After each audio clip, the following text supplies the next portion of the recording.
Hello friends, welcome to Riya's Kitchen Vibes. ഇന്ന് ഞാനിവിടെ തയ്യാറാക്കാൻ പോകുന്നത് ഒരു സമോസയാണ്. ഇതെങ്ങനെ ചെയ്യുന്നതെന്ന് നോക്കാം. ആദ്യം തന്നെ നമുക്കൊരു ഫില്ലിങ് തയ്യാറാക്കണം. അതിന് വേണ്ടിയിട്ട് ഒരു പാൻ വെച്ചിട്ട് അതിലോട്ട് കുറച്ച് എണ്ണ ഒഴിക്കുക. ഈ എണ്ണ ഒന്ന് ചൂടായിട്ട് വരുമ്പം നമുക്ക് ഇതിലോട്ട് കുറച്ച് വെളുത്തുള്ളി ഇട്ട് കൊടുക്കാം. ഇനി ഇതിലോട്ട് കുറച്ച് ഇഞ്ചി,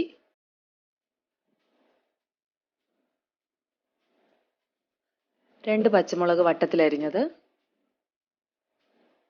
കുറച്ച് കറിവേപ്പില അരിഞ്ഞത് ചേർത്ത് കൊടുക്കാം.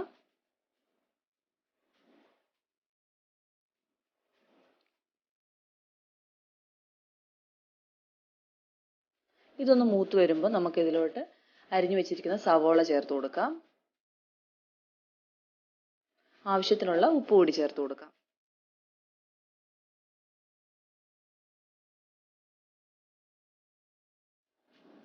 ഒരുപാട് ബ്രൗൺ ഒന്നും ആവേണ്ട കാര്യമില്ല, നമുക്കൊന്ന് വഴണ്ട് കിട്ടിയാൽ മതി.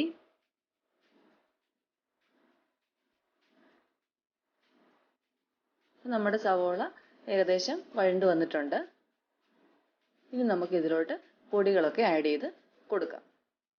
അതിനായിട്ട് ഞാനിവിടെ എടുത്തു വെച്ചിരിക്കുന്നത് മഞ്ഞൾപ്പൊടി, കാശ്മീരി മുളക് പൊടി, മല്ലിപ്പൊടി, ഗരം മസാലയാണ്. എല്ലാം 1/4 സ്പൂൺ വീതമേ ഉള്ളൂ. ആദ്യം തന്നെ നമുക്ക് മഞ്ഞൾപ്പൊടി ചേർത്ത് കൊടുക്കാം. നന്നായിട്ട് മിക്സ് ചെയ്ത് കൊടുക്കാം.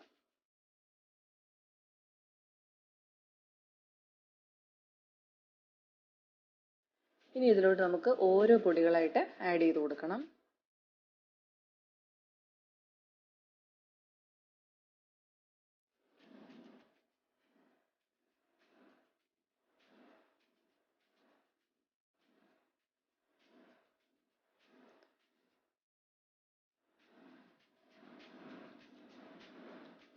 മസാലയുടെ പച്ചമണം മാറുന്നത് വരെ ഇളക്കി കൊടുക്കണം.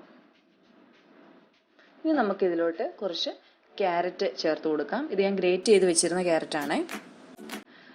നമുക്ക് വേണമെങ്കിൽ ഇച്ചിരി വലിയ കഷ്ണങ്ങളായിട്ട് ഇടാം, പക്ഷെ വെന്ത് കിട്ടാൻ താമസം വരും. പിന്നെ ക്യാരറ്റ് അധികം ആവരുത്, ആയിക്കഴിഞ്ഞാൽ നമ്മുടെ ഫില്ലിങ് മധുരിക്കും. ഇനി നമുക്കിതിലോട്ട് വേവിച്ച് പൊടിച്ചു വെച്ചിരിക്കുന്ന ഉരുളക്കിഴങ്ങ് കൂടി ചേർത്ത് കൊടുക്കാം.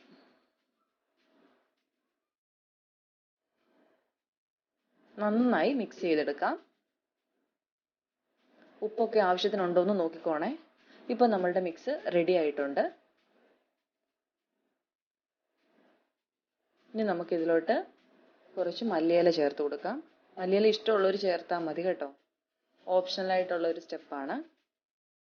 നന്നായിട്ട് മിക്സ് ചെയ്യാം. ഇനി നമുക്കിതിൻ്റെ ചൂടാറണം, എന്നാൽ മാത്രമേ നമുക്കിത് ഫില്ല് ചെയ്യാനായിട്ട് പറ്റുള്ളൂ. ഇപ്പം ഞാനിവിടെ കുറച്ച് മൈദ എടുത്ത് വെച്ചിട്ടുണ്ട്. ഇതിലോട്ട് കുറച്ച് വെള്ളം ഒഴിച്ച് ഇത് പേസ്റ്റിൻ്റെ പരുവത്തിലാക്കി എടുക്കണം. ഞാനിവിടെ സമോസ ഷീറ്റ് എടുത്ത് വെച്ചിട്ടുണ്ട്. ഇനി നമുക്കിത് എങ്ങനെയാണ് ഫില്ല് ചെയ്യുന്നതെന്ന് നോക്കാം. ആദ്യം സമോസ ഷീറ്റ് എടുത്ത് വെച്ചിട്ട് ഈ കാണുന്ന പോലെ ഓരോ സ്റ്റെപ്പായിട്ട് ചെയ്യുക. ഇതിലേക്ക് നമുക്ക് ഫില്ലിങ് നിറച്ച് കൊടുക്കാം. ഒരുപാട് ഫില്ലിങ് ഒന്നും നിറയ്ക്കണ്ട, കാരണം സമോസ പൊട്ടിപ്പോകാൻ സാധ്യതയുണ്ട്.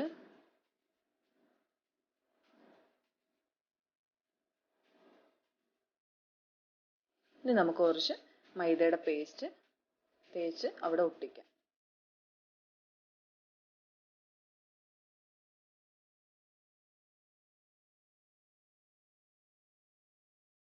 ഒന്നുകൂടെ നമുക്കൊന്ന് ചെയ്ത് നോക്കാം.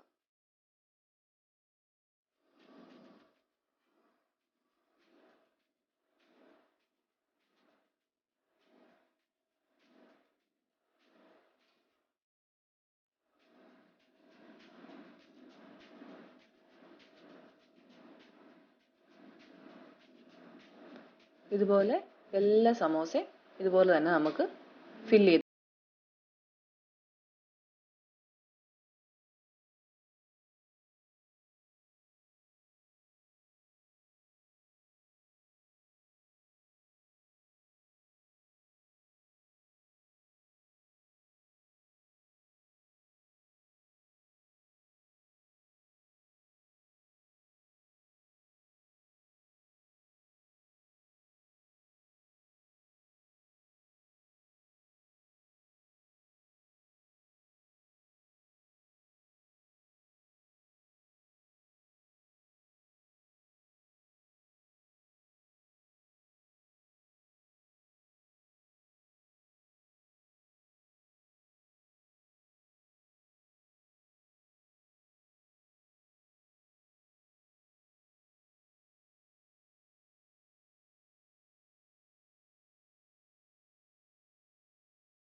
അപ്പോൾ ഇന്നത്തെ റെസിപ്പി എല്ലാവർക്കും ഇഷ്ടമായെന്ന് വിചാരിക്കുന്നു. ഇഷ്ടമായെങ്കിൽ ലൈക്ക് ചെയ്യുക, കമൻറ്റ് ചെയ്യുക, ഷെയർ ചെയ്യുക.